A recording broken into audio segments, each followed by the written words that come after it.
Shabbat Shalom, everyone. Welcome to this week's Living Torah. Running a little late this week. I went up to Indiana and Ohio for a few days. Had some things need to be done up there. Some people needed to meet with, and had a great time meeting some new folks. So it's Thursday while I'm recording. My thanks to Barry and to Hanok for combining the Foundations for Life with the Israel update yesterday, getting that online for us. And of course, if you didn't see that, it's on Facebook. It's on my weekly newsletter. If you don't get my weekly newsletter, go to jointohashem.org, and then you get all the links to all the videos. But much to the surprise and, well, I don't know what all words to put in there actually, with Hanok, there was a special guest that showed up for the Israel Update, Foundations for Life, and that was Cletus. He visits at Barry's house once in a while. Barry's wife Laura has tried many, many times to lock Cletus out of the house, to not let him in, but once in a while it just happens. So if you have no idea what I'm talking about, go back and watch Foundations for Life and Israel Update, and you'll see how Cletus was asking Hanok instructions or his advice on how to kosherize his pet hog. And yeah, it's if you don't have anything else to do, that's a good thing to go to the end of the program, because that's the reason. That's the title of this week's Torah portion, because, or ekev, and it is, this word is related to a huge word in the English language. You know, consider what is the largest word that you know. Have you probably haven't spent a lot of time with that. But is it, supercalifragilisticexpialidocious, which is not really a word, but is a saying from the Mary Poppins movie. What is the largest word? Well, I would actually say that probably the largest word in the English language is one of the smallest words in the English language, and it's a word that's related to this word kev, or because, and it is the word if. Everything that we do revolves around this word if. As I've talked many times about creation, we are the only part of creation that has a choice. You have a choice every morning whether to get out of bed, lay in bed, whether to, everything that you do during the day is a choice that you make. And so we, in the end, are a result of all of those choices. Trees do not get up in the morning and say, well, if I collect some oxygen today, then I'm going to be able to expel some, or collect carbon dioxide. I'm going to be able to expel oxygen, and then these people are going to be able to live. I don't want to do that because, yesterday they came and picked some of my leaves off and broke a couple branches. And so I'm just going to deprive the rest of creation of the oxygen I can give. They don't have that if thing. Your garden doesn't have an if. Right now, we're coming to the end of the season for our garden. It hasn't been the most prolific year for us. We've done very well on cucumbers. We got a lot of pickles this year. But it's coming to the end. Those cucumber plants are not saying, well, if we just give it one more run, we can make it through a couple more months. No, they're having to do what creation does because it doesn't have an if, but we have an if. And that if is tied to the results, which is the because. And that's where this Torah portion begins, that because you are listening, you are Shema. Because you are, and we talked, of course, last week about the Shema and how this word is an action word. It's not just, the acknowledgement of audible vibrations that are coming through the air. It is something about taking the words that you're hearing, that life, the Devar, back to the title of this book of the Torah, taking those words, internalizing them, and then allowing those words to bring forth life into us and then cause us to do something. So this is the idea that Yaakov would actually go with of James when he talked about, show me your faith and I'll show you my faith. And the way that I'm going to show you my faith is by what I'm doing, not by what I'm saying. A lot of people say a lot of things. I'm not impressed by words, nor should you be. Words are literally, words are cheap. Anybody that's ever listened to any political speech knows how cheap words are. And any politician will say anything to get a group of people who are only listening to words to vote for them. And in the end, turn right around and do the exact opposite. And people then forget about the words that they spoke, because they knew that those words had no meaning. But our words should have meaning. Our words should be based upon His words. So His words, which are action words, are doing words, should then enter into our lives, and should the natural progression of that is that His words should flow through us and cause us to become His work upon this earth. So that's all in this word, because. Now we're going to go through a number of different places. I'm going to take a kind of a hard right turn here. Something that may be a little controversial in how I'm going to say this. I don't want this to sound in any way judgmental, but I want you to go down to verse 15. And it says that Yudhevave will remove all illness from you. He will not afflict you with any of Egypt's dreadful diseases which you have known. Instead, He will lay them on those who hate you. Now, let's ask a question. Is this word specific to the land? Have they, during their time in the wilderness, during their journey through the wilderness, have they been afflicted with the diseases that were upon the Egyptians? Did they carry that disease out into the wilderness?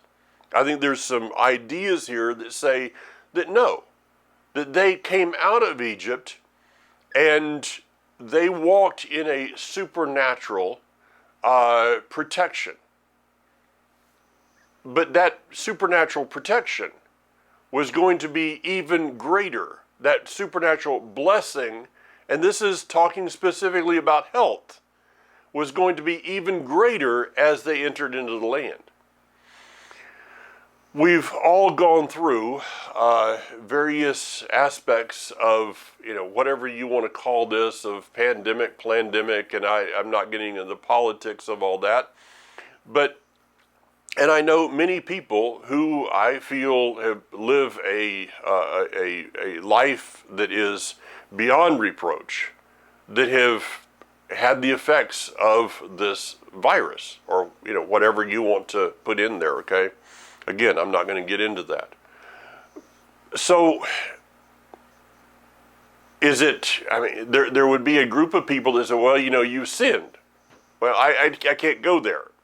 Okay, I can't condemn someone of sin just because they got sick. But I do see that somewhere in the midst of our journey out of the diaspora and into the kingdom, that there's going to be a place that we're going to see more of a supernatural protection against those things that are happening around us in the world. I guess we have to ask the question then, have we actually entered into that? Or are we still on the outskirts? Why is it that someone that's living righteously has, gotten sick in the last year and a half, or even has passed away. That's way beyond my pay grade. So I'm not trying to put any kind of judgment here, but it should cause us to consider something. That is it possible? And this is where I don't want to, I'm probably going to get in trouble here a little bit, but it won't be the first time. Is it possible that there are things that are happening to us in our lives that is because we let our guard down? Or we really weren't taking care of ourselves the way that we were supposed to? And then you say, well, where is the supernatural protection of the Almighty? It goes back to this because and if. That the if you hadn't let your guard down, okay, if you had taken better care of your tabernacle along the way, that some of these things may not have happened. I mean, I can go back to in my life and see mistakes that I made when I was not following or, just kind of edging a little bit some of the commandments. And there's some consequences of those things. So where am I going with that? I think that we need to continually ask ourselves, am I skirting some issues? Am I letting my guard down? And in letting my guard down, am I taking myself out of some of that protection? Is there a place of greater protection that I could be living in? A place of greater blessing that I could be living in? But because of some decisions that have been made, some things have come upon us that were not really supposed to come upon us, but did come upon us because we made some decisions that were not really in accordance with what we should be, in the level that we should be making it. Just something to kind of think through as you want. So, it goes down and continues down in verse 26, that don't bring something abhorrent into your house. Or you will share in the curse that is on it. This is a fascinating verse, that we are to, that there is, and I know that Rico has taught on this, the threshold covenant. That there is a threshold of our house, and we should guard that threshold.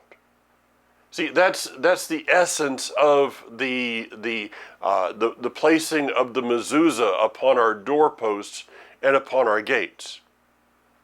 That mezuzah is to remind us that which it is affixed to, the doorway to our home, to our house. That doorway is more than just something that you and I enter in and go out.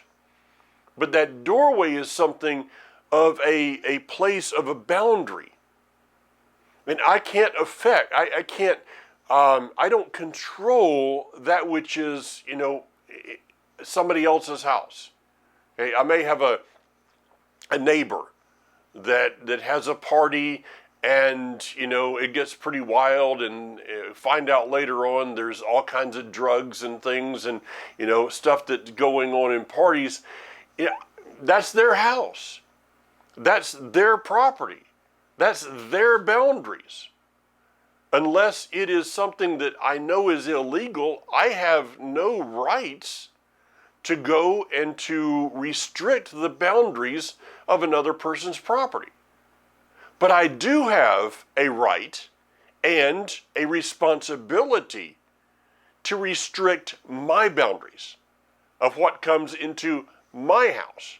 Now, in the day that they're speaking of here, I think it was a little bit easier in that you had a small, a tent in the wilderness. You would have brick stone houses, and those houses would have a door.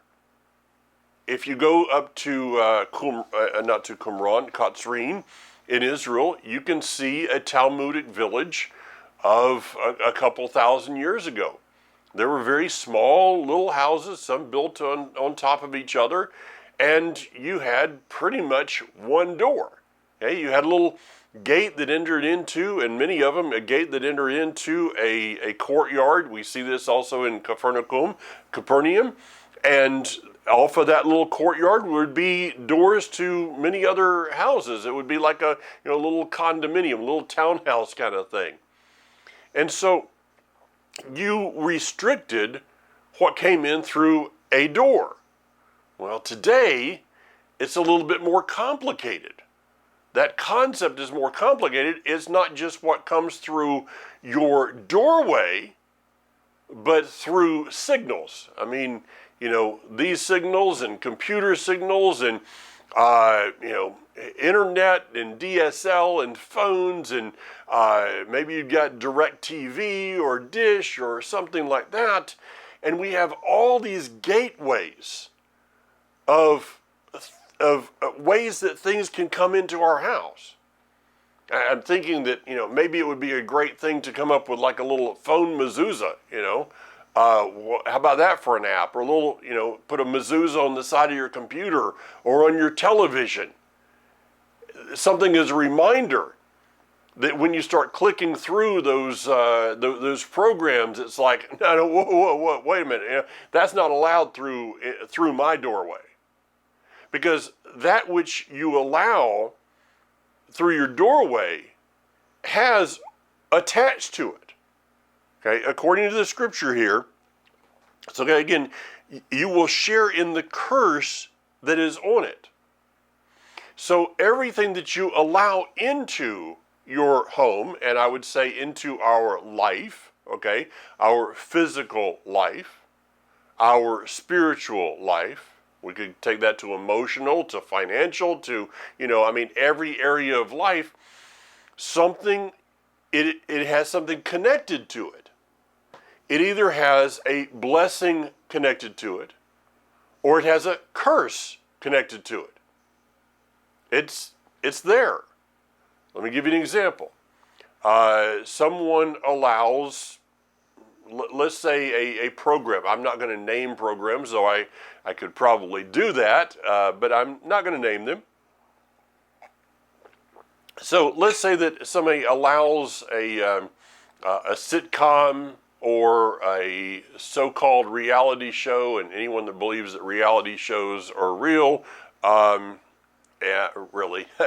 So you allow some things that have, like illicit sex and, and all that stuff, and immorality, and, this person, that it's a family show, so you understand what I'm talking about. I'm sure you do. When you allow that through the airways to come into your house, then what are you allowing? The curse that is upon, immorality has a curse attached to it. And so when you allow that to enter into your home, what are you allowing?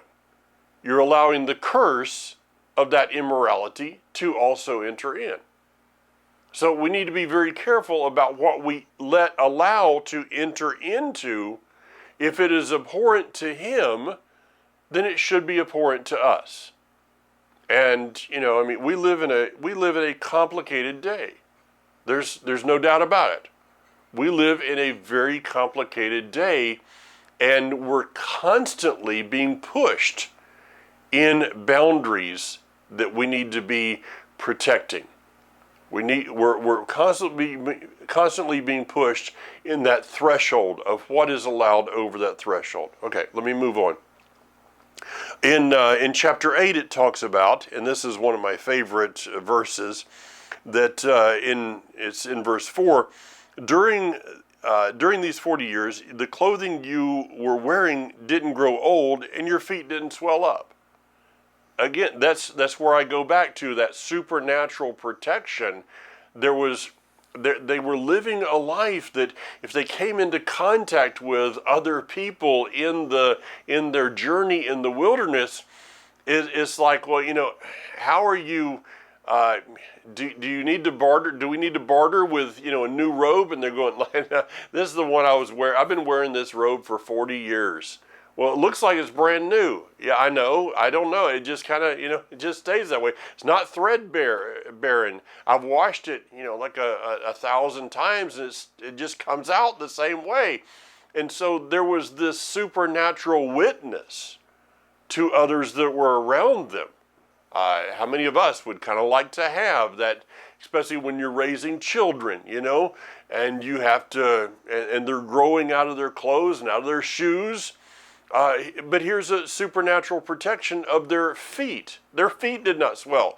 If you've ever gone hiking, you know that one of the things you have to be very cautious of is your feet. If you have blisters, it's not just blisters. Your feet can begin to swell, and your hike's pretty much over for quite some time now, until your feet start to heal. You add that to it's in sandals. In the desert, which is a very hot environment and just exacerbates all of this. But they had no problems with any of those things. Why? Because all of that sickness and disease and the things of life had been left back in Egypt. May we walk in those days today. Okay, moving on. In verse I'm going to go past that one and go over to verse 10. And so you will eat and be satisfied, and you will bless Yud-Heh-Vav-Heh, your Elohim, for the good land he has given you. This is, and I've taught on this a number of times. I want to do it one more time briefly. There's this thing that has been a conversation through the years. Should we say a prayer prior to the meal or after the meal? I guess both would be a good thing. That's fine. But this verse is not about a prayer over a meal. Okay, and consider this: you are to bless Yud-Heh-Vav-Heh, your Elohim, for the good land. So they didn't enter in and say, bless the land. Okay, they didn't do that because the land already had a blessing. They were to bless Yah for the land that they were being given. And this comes to this thing that has been in Christianity, rolls over into Hebraic and Judaism, and again, not as much Judaism, because there is a better understanding of verses like this. But it's almost and I'm not going to say that it's a bad thing to pray, before you eat. Okay, I mean it's not a bad tradition to have, because it's an acknowledgement that everything that we have comes from Him. So whether you want to do that prior to, after, or both is really up to you. That's your decision, okay? But this thing that came up, it was from a time in which they thought that this sickness was caused because there was demons in the food. And so they began to pray over the food, basically casting the demons of sickness out of the food. Well, if you're eating something that's like, you're eating a pork chop that is that's a bit on the rancid side, no amount of prayer is going to make that thing healthy. In fact, you can pray over a pork chop that's just came from the pig and that Cletus tried to kosherize. It doesn't matter how much praying you do over that. It doesn't matter how much praying you do over the shrimp dinner. There's no amount of prayer that can make that change from something that it is to something it's not. You can't change something that's unclean into something clean because you prayed over it. It's just a fact of Scripture. But there's people that try to do that. So bless the food. We're not here in this world to bless things.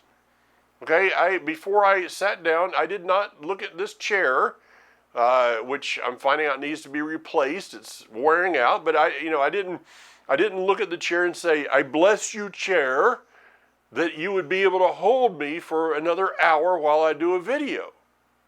But I'm very thankful to the Father that I have a chair and that I have the provision to buy a new chair.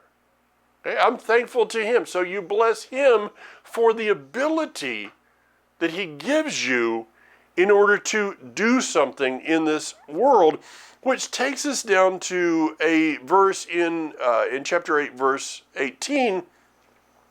You are to remember Yudevavhe, your Elohim, because it is he who is giving you the power to get wealth in order to confirm his covenant. Now, this is a verse that scares people. This is a verse that makes people very uncomfortable because of wrong thinking.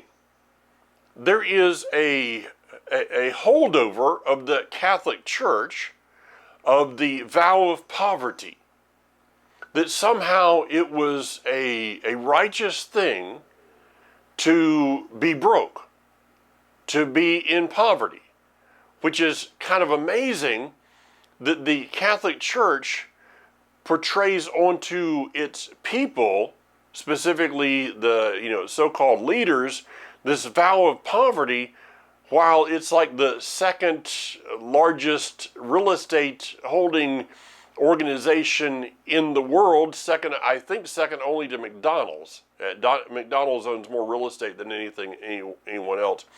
But the Catholic Church has all these riches. I mean, go to Europe and see the churches, the cathedrals, these structures. I mean, they're ugly as they can be, most of them, with gargoyles and all kinds of stuff on them, and statues. Are just really kind of freaky. But the amount of money that was placed there by people that were taught that they were supposed to be in poverty, that somehow poverty is godliness. There's a saying that cleanliness is next to godliness, which is not in the Bible, by the way. Cleanliness is, washing your hands is something you should have done prior to 2000. Okay, you didn't need the government to tell you, at least you shouldn't need the government to tell you to wash your hands. You go into a restaurant and it says employees should wash their hands before leaving. Well, it's not a bad idea for everybody to do that. And I'm just kind of thinking that who's the dum-dum that thought that they needed a sign?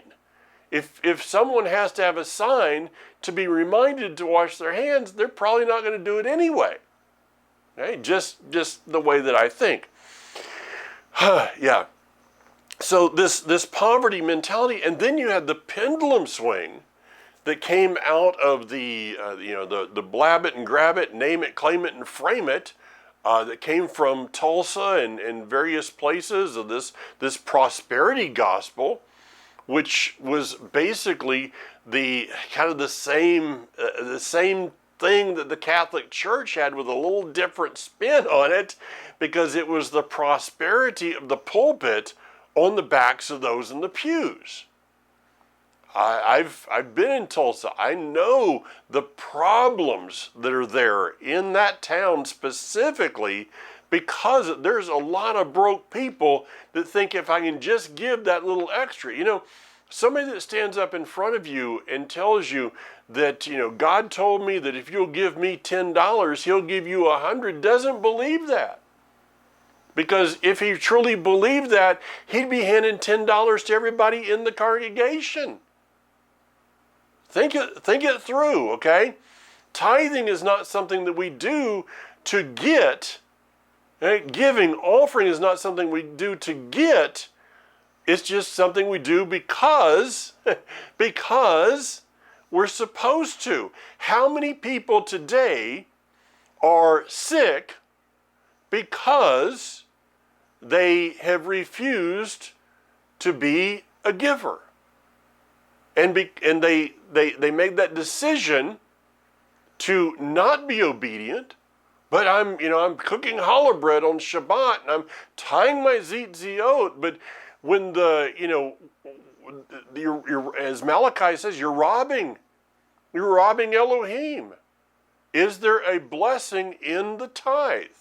This is not a commercial message, okay? I appreciate those that give, but this is not a commercial. You want to give to us? Great, I appreciate that. I just did some youth meetings. There's not a lot of money in those rooms for gas and hotel rooms and all that kind of stuff. So I appreciate those that give. This is not a commercial for that. This is a direction about how you are to walk in blessing. So the pendulum swings of, it's prosperity over here and poverty over here. What's the truth? He says, I am giving you the power to get wealth in order to establish my covenant. Here's the thing, is in order to establish my covenant. So these words, power to get wealth. The word power is the word strength, the ability to get. It's the word asah. Go back. Fascinating word. That is it's the same word that was spoken to Noah, that I am going to establish my covenant in you. So I'm going to give you the power, the strength, the ability in order to establish, in order to bring life into my, and to get wealth, which is strength, is power, sufficiency. I'm reading just the definitions out of Strong.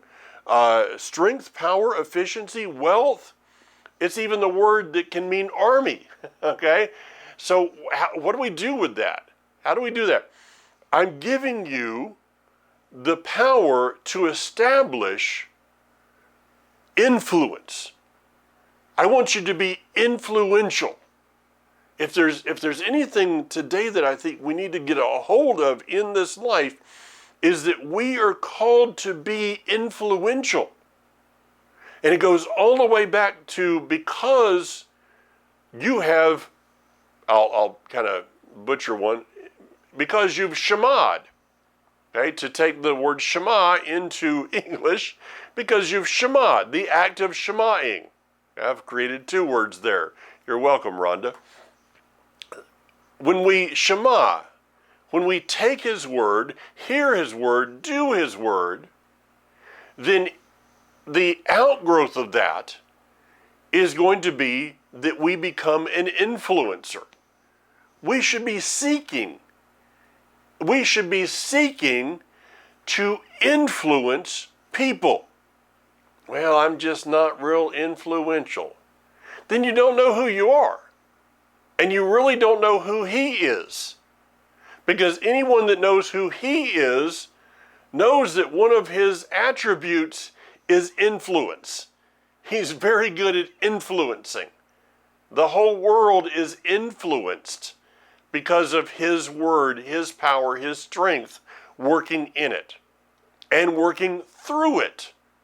So when we understand who we are in him, the natural outgrowth of that is that we should be an influencer. But why? In order to confirm or establish his covenant. Why was Noah given the strength, the ability to build an ark? He was told right there in the beginning, I'm going to give you all of this. I'm going to give you, I just kind of look at Noah, I'm sure that in that day you pretty much had to know how to do a lot of things, but I'm just kind of thinking maybe he was a bit clumsy with woodworking, wasn't really the best carpenter. That's kind of the way that it tends to be in life, is that he looks for those who really don't have the natural ability to do something, and then he anoints them to have the ability to do something. Yeah, I understand that concept. So he establishes, he strengthens, he gives forth into Noah that which he needs in order to build the ark, which the ark was about. Not only was the ark about the protection of his family, of the animals that would come upon it, but it was to be an influence into the world around him, which, by the way, we have the ability to influence, but we do not have the ability to change someone's choice regarding that influence. So I can go to someone with influencing them for the kingdom, but they have a choice whether to receive and walk in that influence or to say no to it. Here it says, I will give you wealth. The problem that many prosperity teachers did not walk in was this. And they quoted, this was a favorite verse. Of those that said that the Torah was done away with, this was still a favorite verse. I've heard it numerous times in especially Christian television back in years ago when I was listening to it. That I will give you wealth. It wasn't about your next airplane. It wasn't about your next motorhome, your next house, and your big bank account. Okay? Is there something wrong with someone having an airplane? I'd say no. I mean, there's times that I would love to have an airplane. I wish that I had learned how to fly when I had the ability, it was a little bit easier to do a lot of years ago. That would be a great thing. And when I've got to go to, Indiana and to Texas as I've been and up to Nashville, I mean, it would be a wonderful thing to save a lot of hours of windshield time.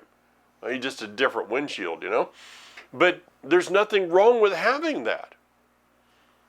But when it's about establishing His covenant, when it's about establishing His kingdom, not your kingdom.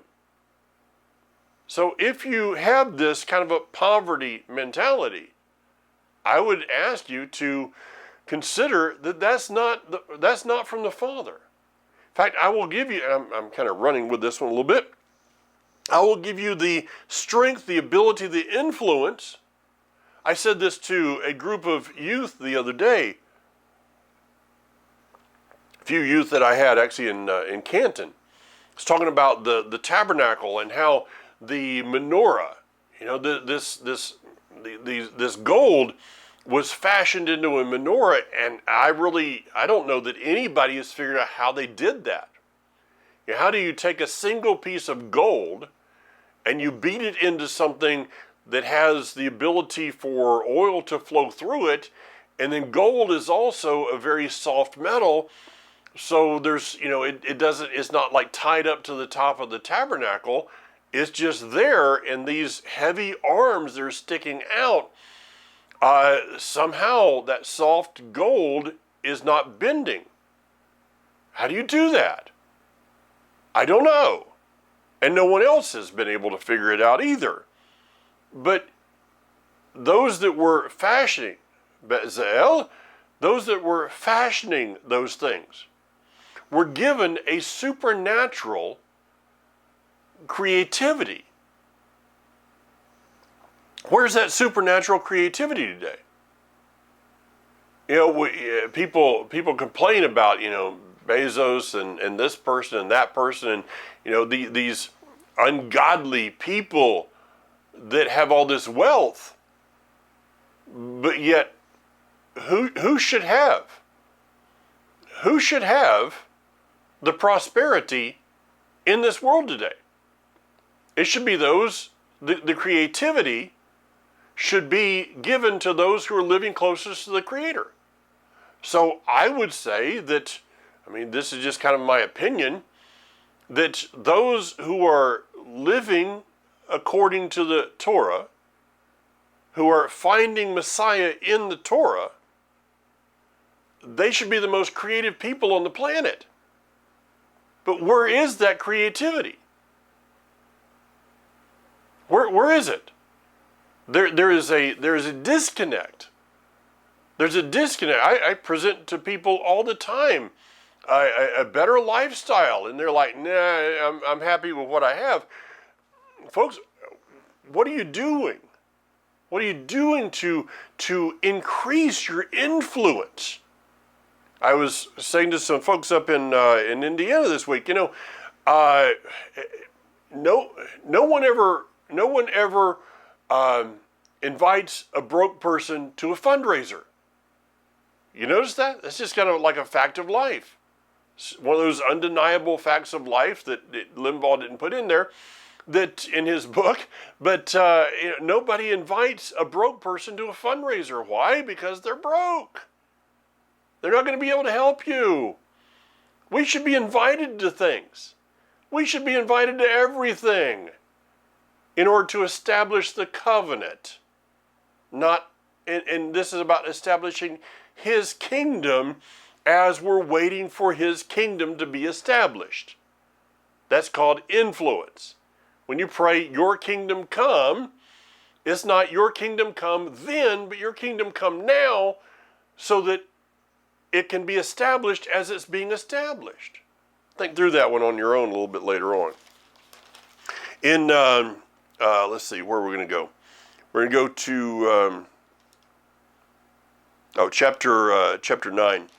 I think listen, Israel, you are to cross the Jordan today to go in and dispossess nations greater and stronger than you are, great cities fortified up to the sky, a people great and tall, the Anakim, who you know about and of whom you have heard, it said, and goes on in the verse there. So this is like, the opposite of the spies. Those tourists, the 10 guys, that went in and said, we look like grasshoppers in their sight. And the Almighty is saying to them, there's going to be people that are going to look greater and stronger than you are. You're going to look at them and go, whoa, that dude's big.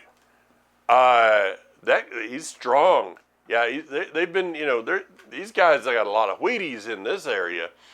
You're going to look at them and you're going to see their greatness. Well, what are you going to do?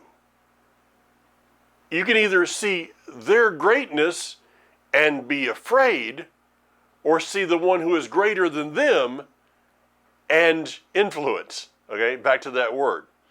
It's about this. Don't walk in fear. What is in front of us today? We live in a society that is afraid. Okay? Afraid of all kinds of things. It's amazing. The latest conspiracies, these things, it just is coming at you from every angle. This email, that podcast, that television program, that talk show, and all of it is about fear. Folks, we don't need to be. In fact, if you look at those that are get a little uptight about the 613 commandments in the Torah, haven't looked lately at the over 1,050 that's in the to the right of Matthew. Yeah, 1,050 to the right of Matthew. And one of them is this: fear not. Okay? Fear not is not a suggestion any more than, you shall not steal, kill, all those things. Go back into, it's in Devarim. We just went through it. It's in Exodus. The 10 words over there, out of that is the 1,050 in the renewed covenant. You shall not fear ties back to the 10 words, because you're not to make a graven image. You're not to have any other L's before my face. So when fear is elevated We become fearful of something. What have we done? We've elevated fear as an idol or another another God, little God, before his face. So fear can become a god. And I would dare say that for many people today, fear is a god. You got to learn something. As we continue to walk through this, you got to run with the big dogs, okay? And he's calling us to be the big dogs. It doesn't matter how much bigger the other dog looks. It's that old saying, it's not the size of the dog in the fight, it's the size of the fight in the dog. We should be the big dogs. No matter, our dog Kaya goes to the dog park. You know, take a little tiny dog. We have some folks visiting up here, and they've got this little tiny poodle, and you know, Kaya could go out and pretty much put her paw on top of that dog and squish it, and that silly little dog comes over and tries to bite Kaya through all the fur. That dog thinks it's like 500 pounds, and it's this little thing just a little bit bigger than a rat. But that dog's got a lot of fight in it. I got to give the dog credit. It doesn't see its size. It associates itself not with its size, but with its fight. And it's got a lot in it, okay? So let's move on. I got about just a few more minutes. I want to go through, I'm going to go actually all the way to the end here. Not the end, but almost to the end. In chapter 10, verse 12. So now, Israel, all that Yud-Heh-Vav-Heh, your Elohim, ask from you is to fear Yud-Heh-Vav-Heh, your Elohim, follow all his ways, love him, serve Yahweh, your Elohim, with all your heart and with all your being, to obey for your own good the mitzvot and regulations of Yahweh, which I am giving you today. Is that not the summation of everything?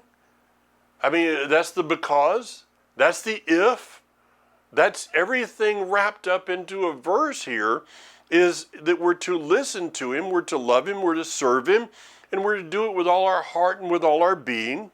We're to obey him, and it's because of our own good. Okay? Everything comes back to that if you will walk in these things, that it's for your own good, which is going to become an influence into other people. So his blessing is about us, but it's not about us. His blessing is about us in that we get to enjoy it, but his blessing is to be that light to other people. So when we walk through this life and we're not walking in fear, we're walking in faith, what is that going to do? See, whatever you're walking in is what you're going to influence others with. So if I'm walking in fear, what am I going to influence others with? More fear. And they're already fearful to begin with, so it's like fear on top of fear on top of fear. But when they have fear and I come into it with a greater ability, with a greater influence of faith, then I can influence them in that faith to have that faith and therefore get rid of their own fear. That's what it's all about. Lastly, in chapter 11, verse 12, it is a land. It is a land Yud-Heh-Vav-Heh, your Elohim cares for. The eyes of Yud-Heh-Vav-Heh, your Elohim, are always on it from the beginning of the year to the end of the year. Where's your eyes? Where's your focus? Where's your focus today?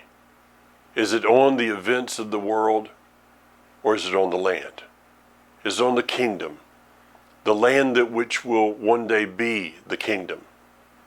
Let's make sure that as we're focusing on things in life, we're focusing on what he's focusing on.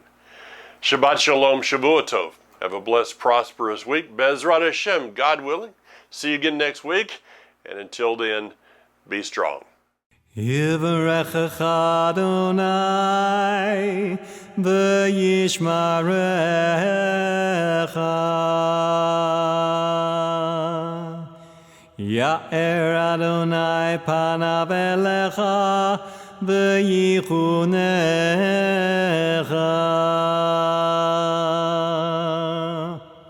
יישא אדוני פניו אליך